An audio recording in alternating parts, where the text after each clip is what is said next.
Hello and welcome. This is StoryU Talk Radio. I always get so excited when I hear my music. I am your host, Coach Debby, and I am here every Thursday at 4 o'clock Pacific Time, 7 o'clock Eastern Time, and in the middle of the night in London, I think like midnight, something like that. So hello, friends in London from my mastermind group. We'll catch you on the replay. For the rest of you listening live, I want to welcome you to the show today where we're going to talk about your book. And, you know, your book always reflects your life. So if you're not in the middle of writing a book, you're going to see themes that just reflect the chapters and the metaphors and the phases of your real life. Today, we're really going to focus on the reasons, about 5 reasons today, why people might not finish their book and why you don't want that to be you. Some of these reasons, I asked some people, what might you think? What might some of those reasons be? Tim said exhaustion. Chris said procrastination. And Marty said laziness. Well, those are really good answers, and we'll talk a little bit about those, but it goes even deeper. In fact, it goes really deep. So we'll see how deep we decide to get today.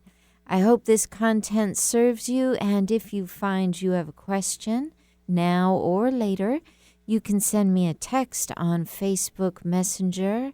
I am Debbie Handrich. It's just like it sounds, although Debbie is Debby, Handrich, Handrich.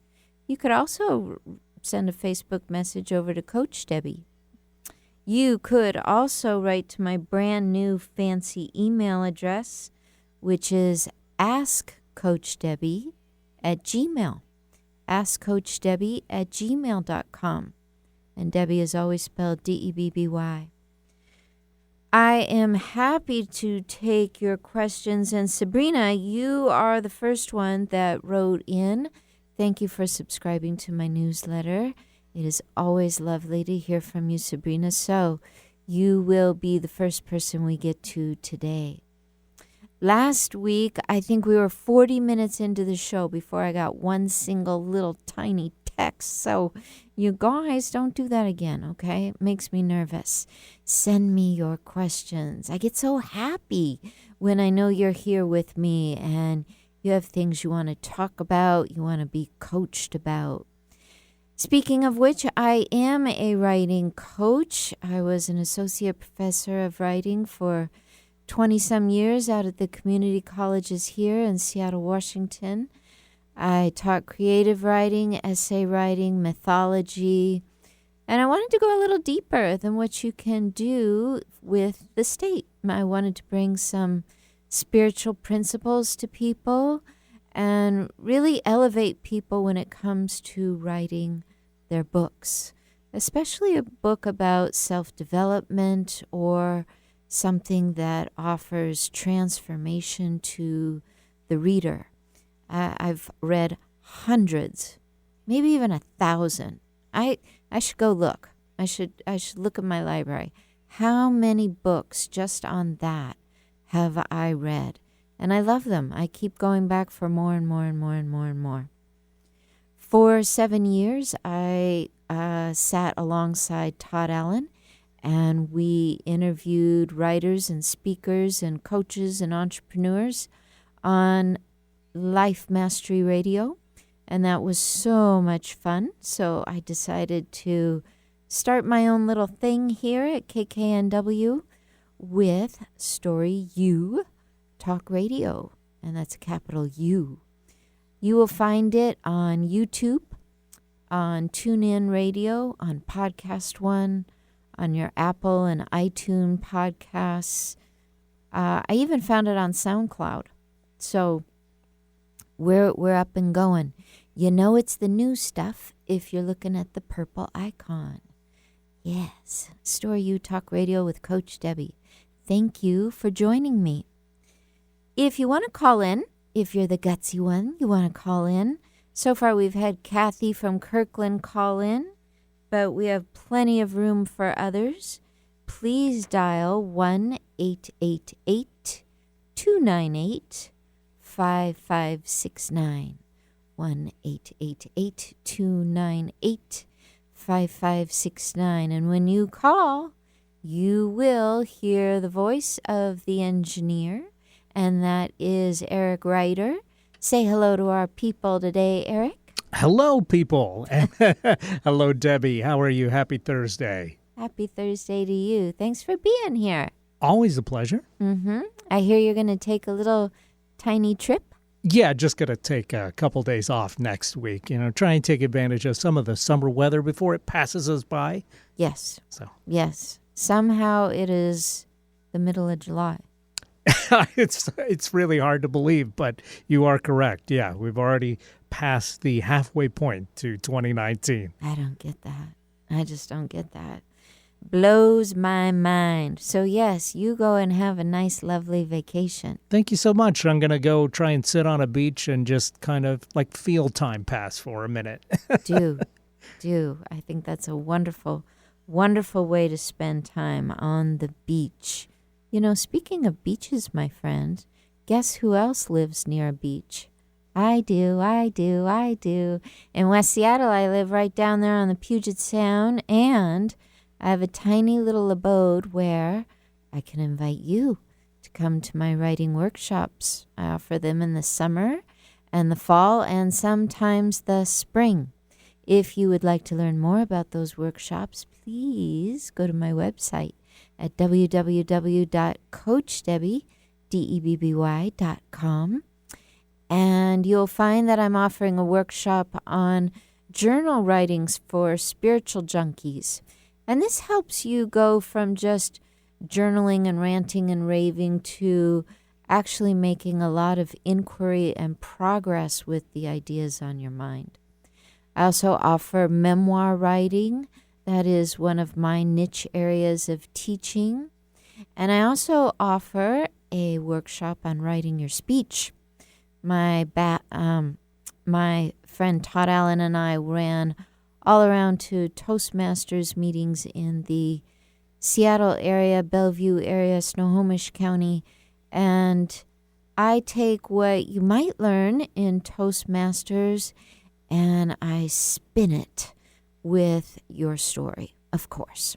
So Toastmasters, they're really good like in the way an English teacher would be. They give you the facts about speech, but I give you more of the info about telling your story.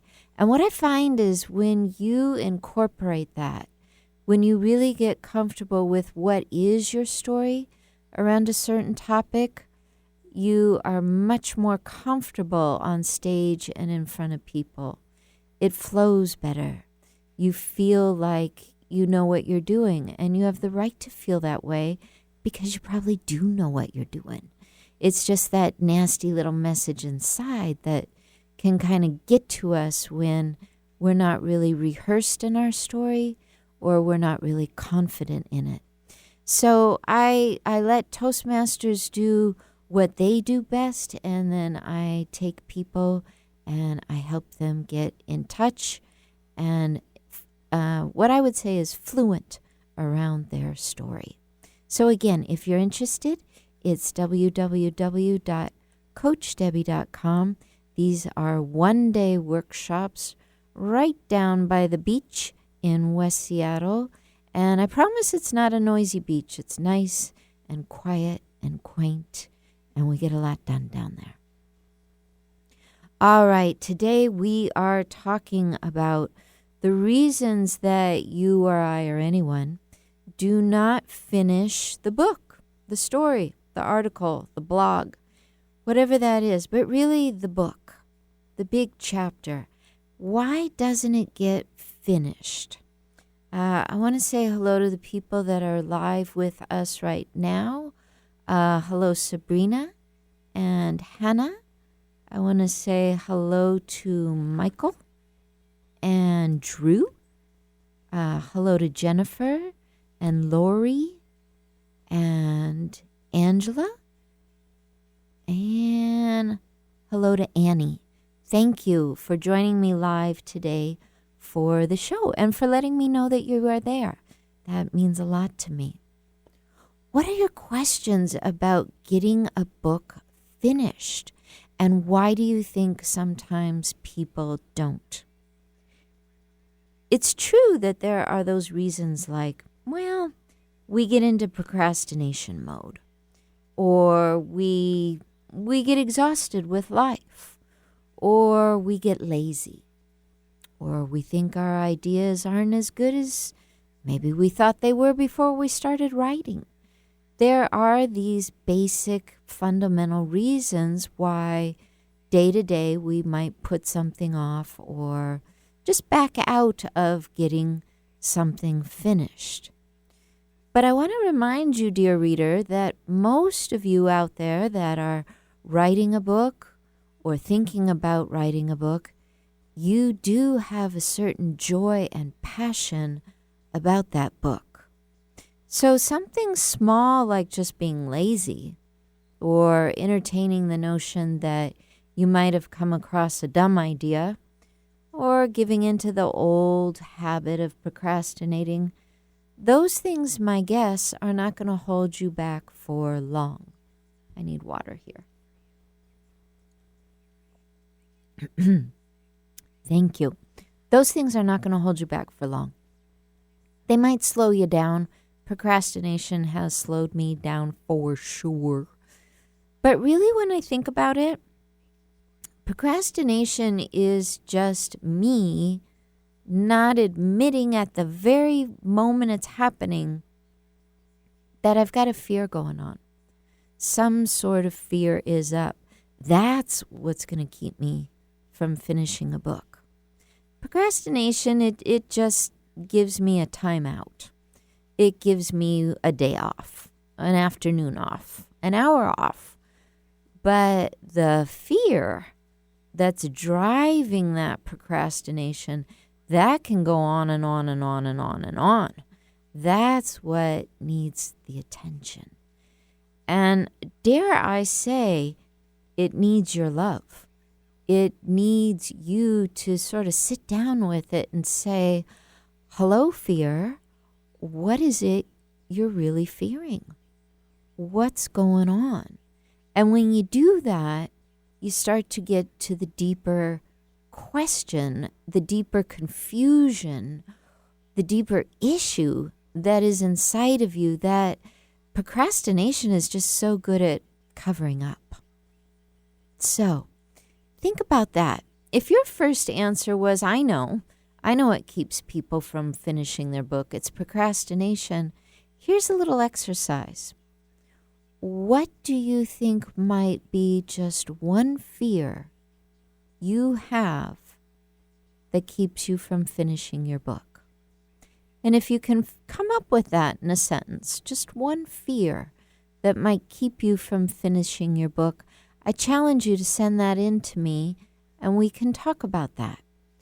You can just even send in just that answer, and I will address it here. Sometimes when we go beyond the fear, what we find is that there are some pretty big reasons that we stay feeling lazy, feeling procrastinating. And one of them that I found with my students is when I would give them multiple choice little surveys on the first few days of class. One thing I would find out about my students is many of them did not believe they had enough book smarts. When I asked them, why are you taking a writing course? What has helped you decide you want to be in an advanced writing course? Many would say, I have a certain intuition around writing, but I don't think I am book smart when it comes to writing. So I hope this gives you some relief. You don't have to be book smart. No. Your intuition could serve you very, very well when it comes to writing a book. And if you are going on your intuition as you start the book, And as you approach the middle of the book, well, I am going to encourage you to continue with that intuition as you finish it. It's just your fear that's coming up toward the end that says, I really should have taken a course. I really should have got more book smarts. What am I doing all the way out here on page 200 in my book when I haven't taken a course? That's just fear. That's going to buy you a day or two or a week of procrastination. You might even get to indulge in a real big bellyache. You could even bring on a migraine. You might even, if you're a real extreme personality, have to buy a ticket to Cancun and get the heck out of town. So you don't have to tell anyone you're really procrastinating. You can make it look like you've scheduled a family vacation. There are all sorts of things that can happen when we indulge in the idea, or might I call it the fear, that we need more book smarts. I'm going to say that book smarts will always help you, always. But if you've been leaning into your intuition, writing a book, and you've got 100 pages, 150 pages, and it's going well, and you're getting good feedback about it, you're off and running. There is no reason to keep working with that intuition. Keep it going. Did I say there's no reason to? I meant to say there's no reason not to. There's no reason not to follow your intuition. That's just one reason people give up on finishing. They all of a sudden panic and think the real answers to getting this book done exist in some other famous, well-written book that I haven't read yet. So, can't do it. I'm stuck. And they give in. And they procrastinate. And like I said, they might go to Cancun and just make it look like it's a planned family vacation. Yeah, that's it. We have a lot more answers to this question. And if you have a question, or if you have a comment, or if in any way you want to contribute, please write to me on Facebook Messenger. I'm going to take a quick little break, and I'll be right back.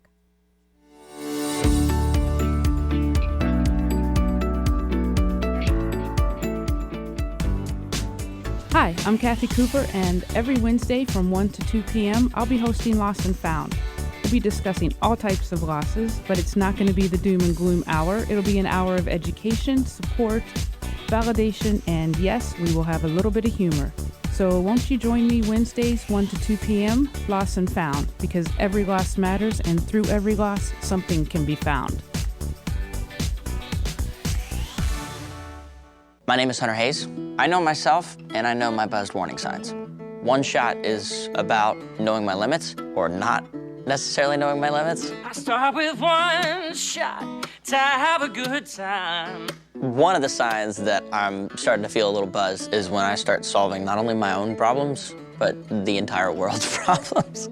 When I know I'm going out, I know I'm gonna start with calling for a ride. Buzz driving is drunk driving.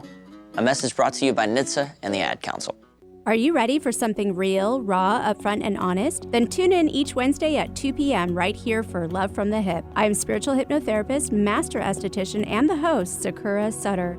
This show is unlike anything you have ever heard and was created to help others to help themselves. Hear me follow up with guests I have hypnotized and see how it has improved their lives. I will also spotlight amazing people from around the world, their skin tips, live readings, and answers to life's burning questions. Join us each Wednesday at 2 p.m. Bored with the other stations, hammering away on the same old talking points? Try Alternative Talk 1150 and get some variety. Yeah, get some variety. Yeah, tune into StoryU Talk Radio for some variety. Speaking of which, I am going to bring on a gentleman to talk to you probably the next show, if not the one after. And we will be discussing the heroic journey that men go through. Did you know that women and men go through different ones? What I mean by that is our brains are just wired a little bit differently. And I am so intrigued with the hero's journey and how women face it and how men face it. And the more I study it, the more I understand the differences. So I'm going to bring in Tony Rizak to talk to us. His podcast is The Man Project. And we are going to kind of play off of the masculine and the feminine ways that we go along our heroic journeys of life. And if you don't know what I'm talking about, just think about how Dorothy in The Wizard of Oz, or Luke Skywalker in Star Wars, or Harry Potter in Harry Potter, or any of those great, wonderful, epic stories journeyed their protagonist through their journey. We'll be looking at that and all the steps and stages. So coming back today and talking about the reasons why we don't finish. We don't finish up well. We don't finish our books. People have stumbled on the idea that we just get lazy, and it's true. We get exhausted. It's true. We run out of time. We procrastinate. All that stuff is true, but there's deeper reasons. And one of the deeper reasons is that our fear gets triggered. It gets triggered so much that we step out of the book we were loving. We put it so aside that we might even bury it in some sort of storage unit. We might even move out of state and leave that storage unit. We might lose it because we didn't back it up on the computer. We abandon these things because our fears get so big. One fear that we were just talking about is that we don't have the book smarts to write our book. We've gotten to a certain extent, but we don't feel we have the smarts to finish it. Another big one is that we get into conflict and we don't know how to get out while we're writing our book. We get into some sort of conflict and we don't know how to get out. It was Wayne Dyer that said, conflict cannot survive without your participation.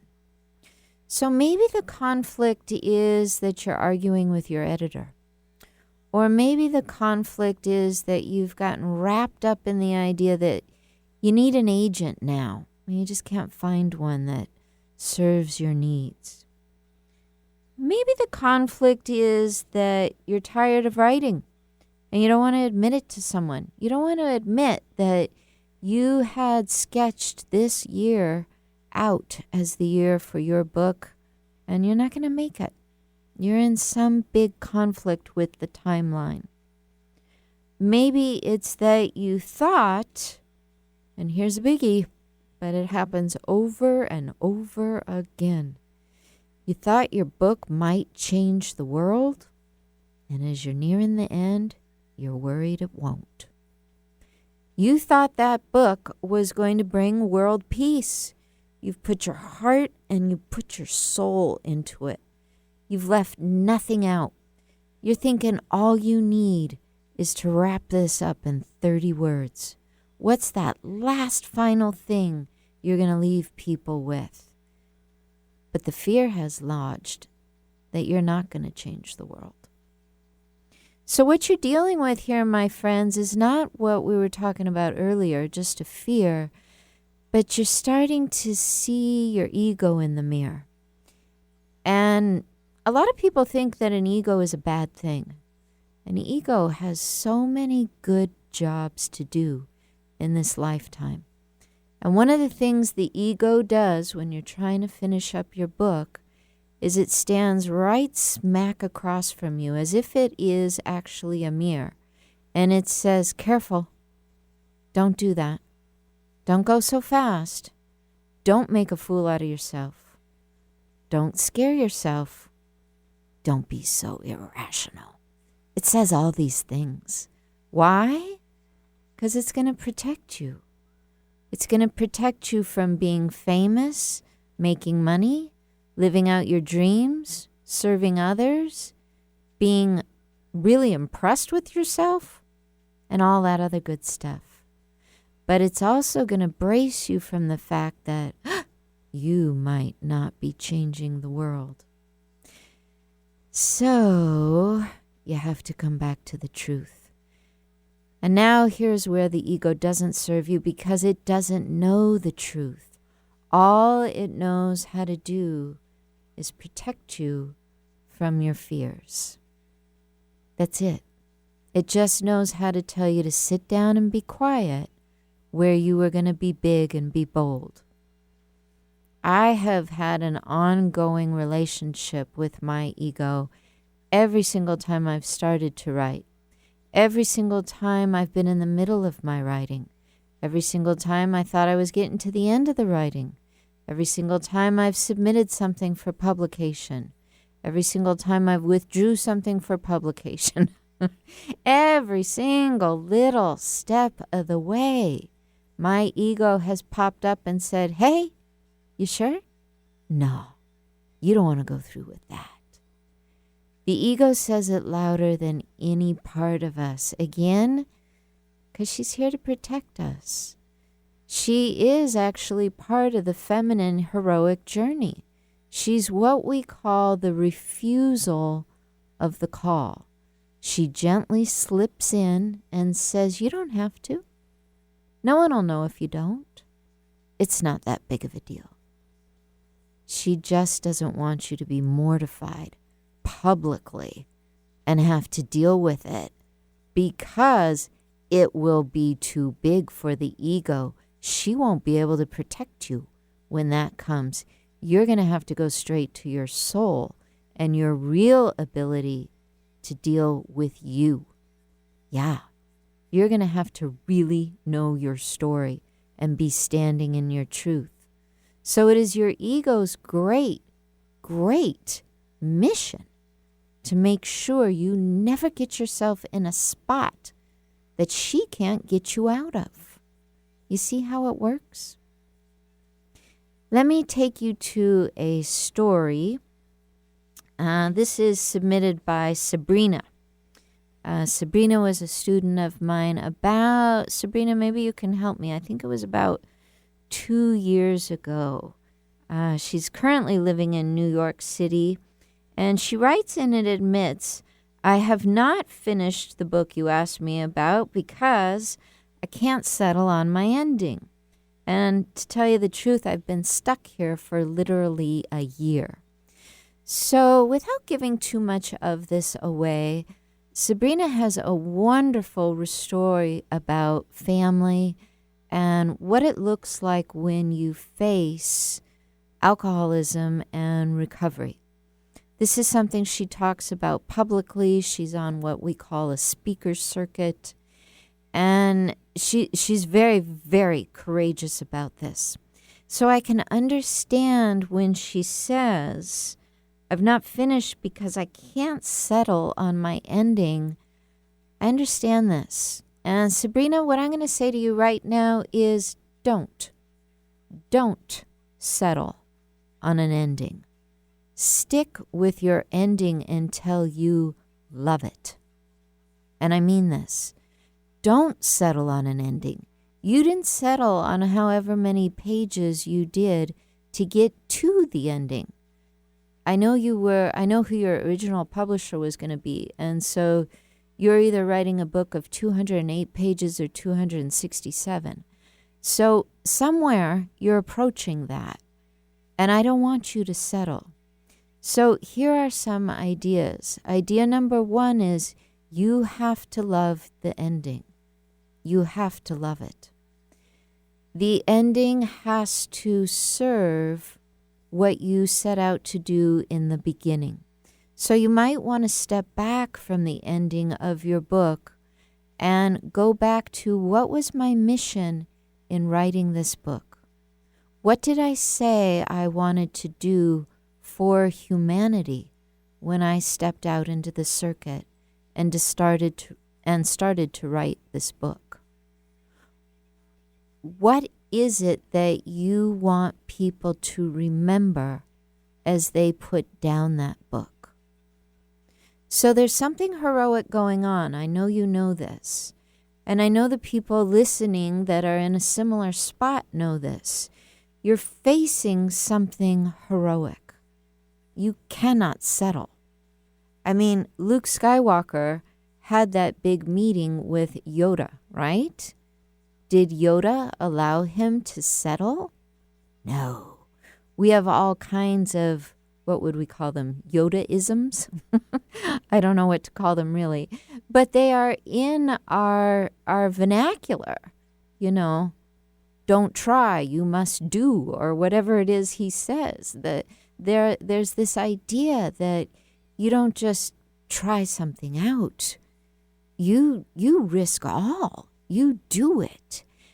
And you know that the ending of your book is that call. In the hero's journey, we call it bringing home the elixir.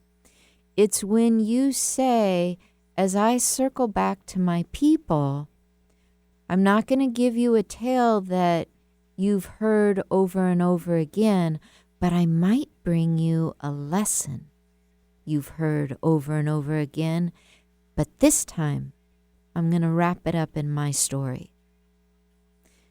So, Sabrina, think about what is going on in your story that also brings home a lesson that you've heard over and over again in other stories. I mean, reach high. Go straight to Dorothy and the Wizard of Oz. All she had to do was look down and click those shoes 3 times and realize she always had the secret right inside of her. It's usually something so paradoxical.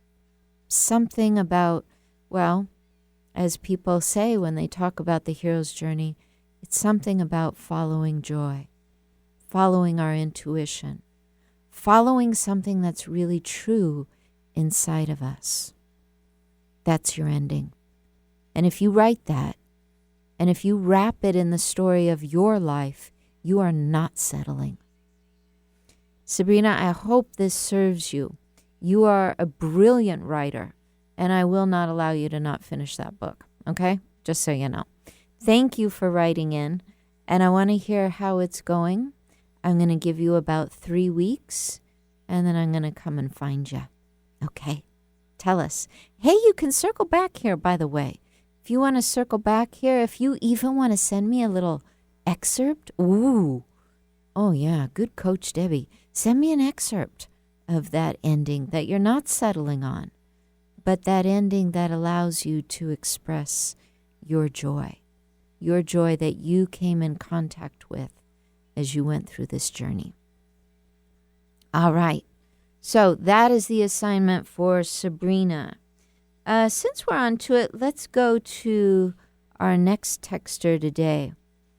This is really going to touch home, I think, for a lot of you. This is from Michelle.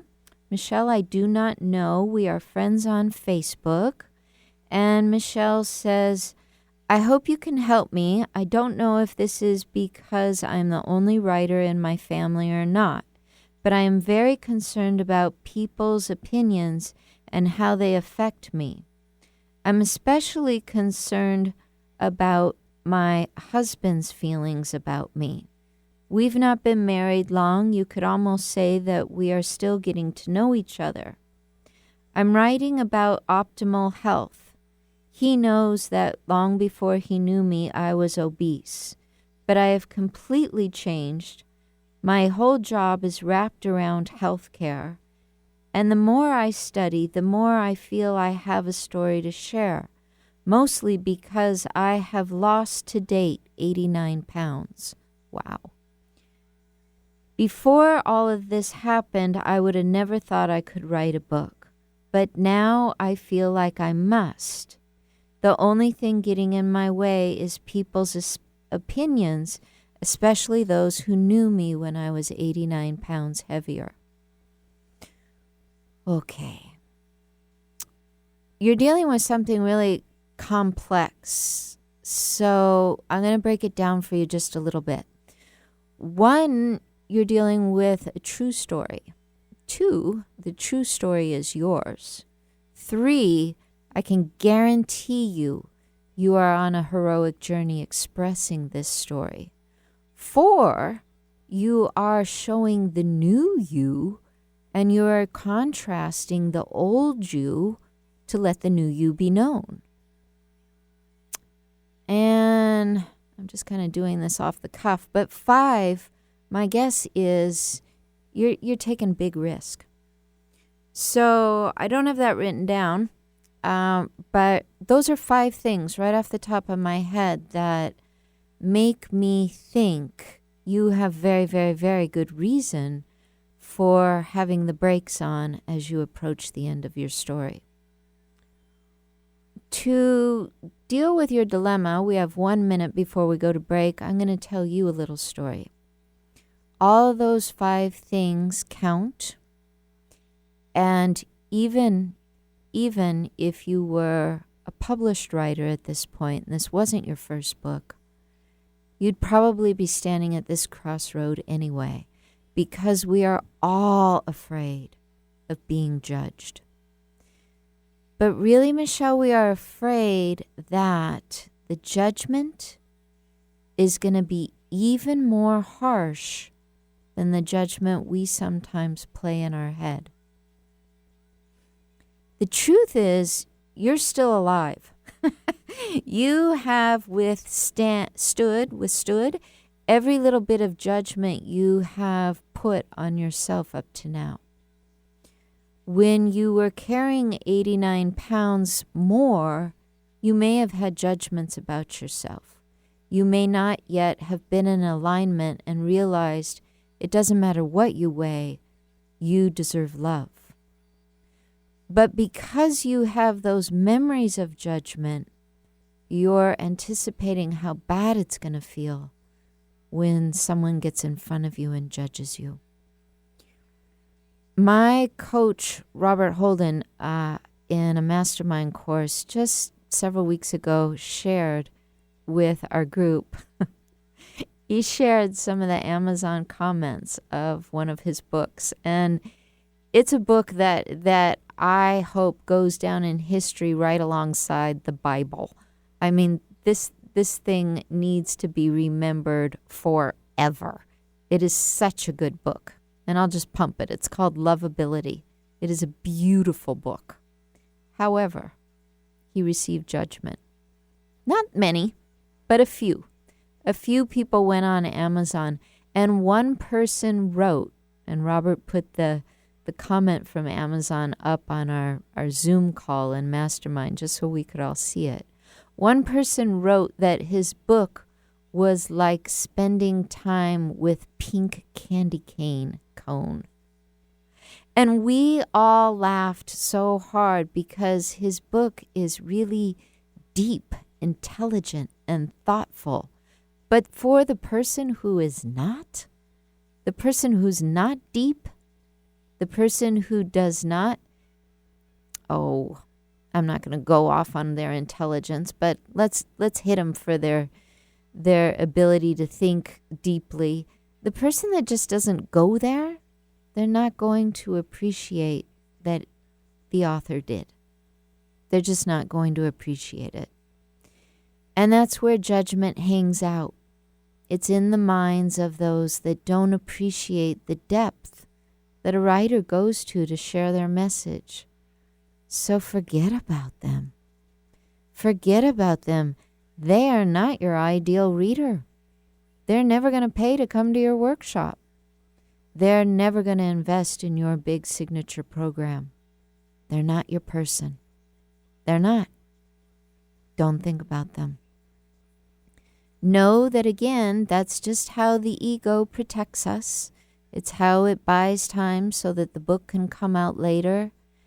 I'm going to tell you guys a lot about this and my own journey when we come back from the break. But I hope this serves you, Michelle, that it is completely normal to protect yourself. And yet, I'm going to encourage you, keep going.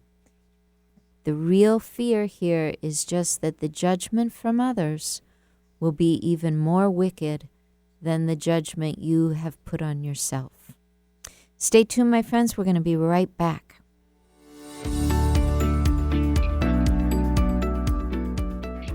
Hi, this is Marilyn Milano. If you love animals, then please check out my new show, Love Has Many Faces, Tuesdays from 9 to 9:30 a.m. right here on Alternative Talk 1150. I'll be talking with rescue groups, animal advocates, and other organizations that help animals, sharing their stories and giving our listeners some tangible ways in which they can help make a difference. That's Love Has Many Faces, Tuesdays at 9 a.m. right here on Alternative Talk 1150, raising awareness, touching hearts, and saving animals' lives. What's one of your favorite memories? Let's see. Well, there was this one time I went snorkeling in the Caribbean when I was a kid.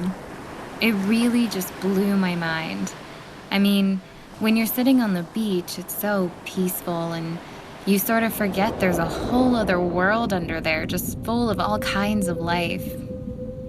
We saw the most beautiful corals. I remember thinking they were waving at us as they moved with the ocean. And then there were all these amazing fish. They kind of reminded me of tropical birds. They were so bright and colorful, just darting all over the place like birds in the sky. I'll never forget it.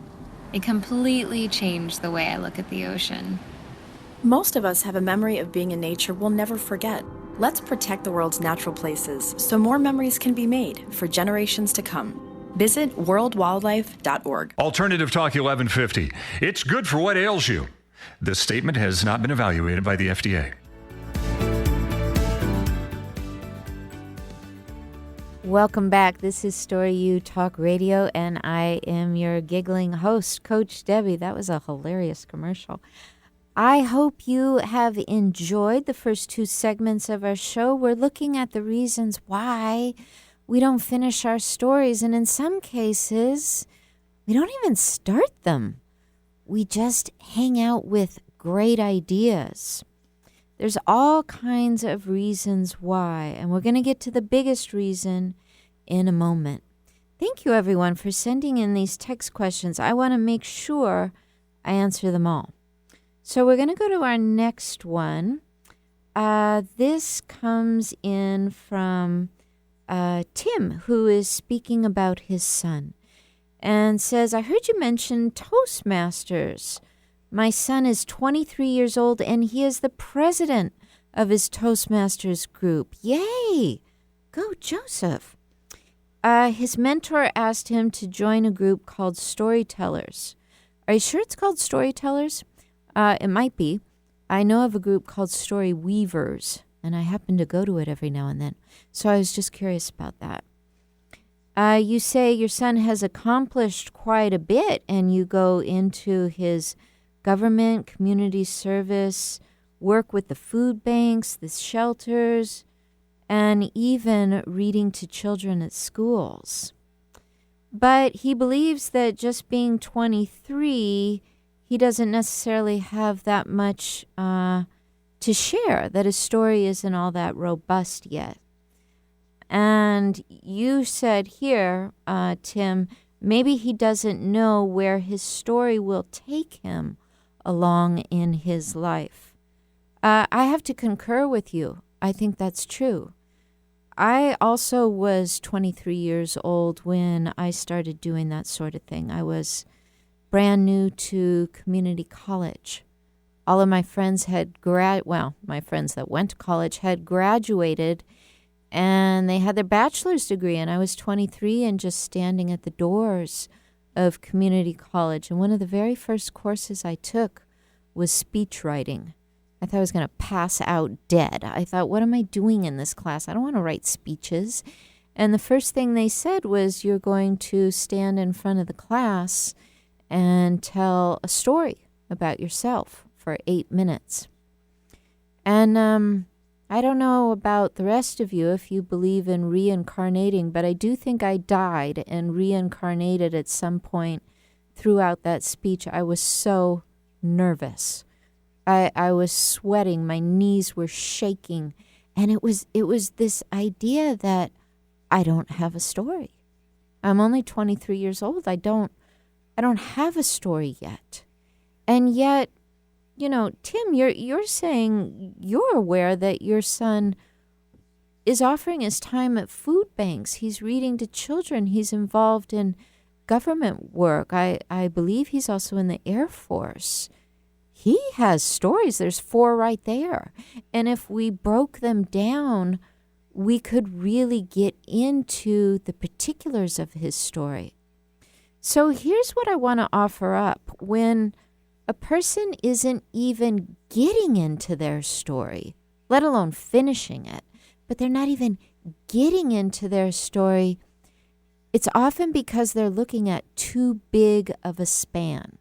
So for me, I was looking at, I've been here 23 years and I've done nothing, But actually, if you gave me a topic and then asked me to break down some questions in that topic, I found I had story. So for your son, he's reading to children. We want to know a little more about that. So we might ask him, when you go and you read to children, what is one of the things that makes you want to come back each time? What's just one of those things that makes you want to come back? And he might say something like, oh my gosh, kids say things that just floor you, that crack you up, that make you think, wow, how did they get so smart? And see, now you're starting. What are some of the things they say? Oh my gosh, the other day a kid said to me, have you ever been to the moon? Where did he get this idea that me, being an adult, a 23-year-old, that I have the capacity to get to the moon?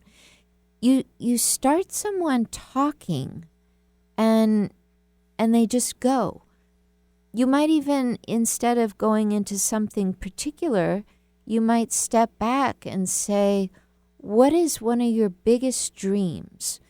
And maybe your kid would say, well, one of my biggest dreams is to serve and to help people feel validated. And then you might ask, well, what are the ways you're doing it right now? Can you come up with 20 ways you're doing it right now? See, when you put a number like 20 in front of someone, people instantly get intimidated and they go, no, I can only come up with 2. But guess what? They will. They'll come up with 20 ways that they serve already. They'll realize, I work at a food bank. I make the coffee. I buy the food. I do the books. I read to kids at the library. I answer my sister when she calls in the middle of the night. I give money to the shelter down the street. I walk alongside people when they're sharing their stories. They're going to come up with one thing after another. I think the biggest intimidation is that when we're in our 20s, there's so many other people that are in their 30s, 40s, 50s, 60s, 70s that seem like they know what they're doing. And it's just, again, that ego in the mirror that says, you haven't lived enough yet.